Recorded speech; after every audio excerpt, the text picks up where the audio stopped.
उबई बिन खल्फ मक्का के मुशरिकीन में सबसे बड़ा दुश्मन इस्लाम था। हिजरत से पहले नबी मुकर्रम हज़रत मोहम्मद रसूलुल्लाह सल्लल्लाहु अलैहि वसल्लम से कहा करता था कि मैंने एक घोड़ा पाला है, उसको बहुत कुछ खिलाता हूँ, इस पर सवार होकर नाउज़ बिल्लाह तुमको कत्ल करूँगा। नबी मुकर्रम सल्लल्लाहु अलैहि वसल्लम ने एक मर्तबा इससे फरमाया कि इंशाअल्लाह मैं ही तुझको कत्ल करूँगा। उहुद की लड़ाई में वो हजूर अकरम सल्लल्लाहु अलैहि वसल्लम को तलाश करता फिरता था और कहता था कि अगर वो आज बच गए तो मेरी खैर नहीं। चुनाचे हमला के इरादा से वो नबी मुकर्रम सल्लल्लाहु अलैहि वसल्लम के करीब पहुंच गया। सहाबा इकराम रज़वानुल्लाह अलैहिम अजमईन ने इरादा भी फरमाया कि दूर ही से इसको निपटा दें। नबी मुकर्रम सल्लल्लाहु अलैहि वसल्लम ने इरशाद फरमाया कि नहीं, आने दो। जब वो करीब हुआ तो हुजूर अकरम सल्लल्लाहु अलैहि वसल्लम ने एक सहाबी के हाथ से बर्छा लेकर उसके मारा, जो उसकी गर्दन पर लगा और हल्का सा खराश उसकी गर्दन पर आ गया, मगर उसकी वजह से घोड़े से लुढ़कता हुआ गिरा और कई मर्तबा गिरा और भागता हुआ अपने लश्कर में पहुंच गया और चिल्लाता था कि खुदा की कसम, मुझे हजरत मोहम्मद सल्लल्लाहु अलैहि वसल्लम ने कत्ल कर दिया। कुफार ने उसको इत्मीनान दिलाया कि मामूली खराश है, कोई फिक्र की बात नहीं, मगर वो कहता था कि मोहम्मद सल्लल्लाहु अलैहि वसल्लम ने मक्का में कहा था कि मैं तुझे कत्ल करूंगा। खुदा की कसम, अगर वो मुझ पर थूक भी देते तो मैं मर जाता। लिखते हैं, उसके चिल्लाने की आवाज ऐसी हो गई थी जैसा कि बैल की होती है।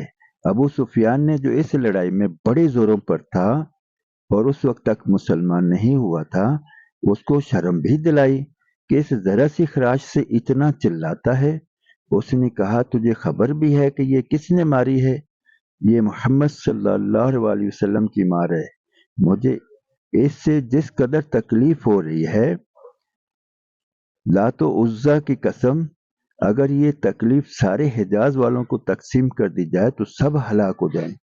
मोहम्मद सल्लल्लाहु अलैहि वसल्लम ने मुझसे मक्का में कहा था कि मैं तुझको कत्ल करूंगा।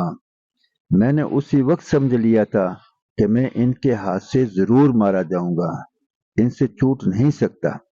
अगर वो इस कहने के बाद मुझ पर थूक भी देते तो मैं इससे भी मर जाता। चुनाचे मक्का मुकरमा पहुंचने से एक दिन पहले वो रास्ता ही में मर गया।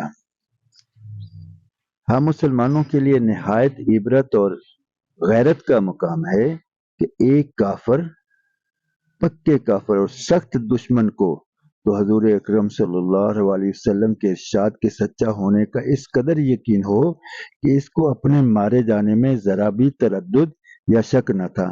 लेकिन हम लोग नबी मुकर्रम सल्लल्लाहु अलैहि वसल्लम को नबी मानने के बावजूद हजूर अकरम सल्लल्लाहु अलैहि वसल्लम को सच्चा और सादिक और अमीन मानने के बावजूद, हजूर अकरम सल्लल्लाहु अलैहि वसल्लम के इरशादात को यकीनी कहने के बावजूद, नबी मुकर्रम सल्लल्लाहु अलैहि वसल्लम के साथ मोहब्बत के दावे के बावजूद, नबी मुकर्रम सल्लल्लाहु अलैहि वसल्लम की उम्मत में होने पर फख्र के बावजूद कितने इरशादात पर अमल करते हैं और जिन चीज़ों में नबी मुकर्रम सल्लल्लाहु अलैहि वसल्लम ने अजाब बताए हैं उनसे कितना डरते हैं, कितना कांपते हैं, ये हर शख्स के अपने ही गिराबान में मुंह डालकर देखने की बात है।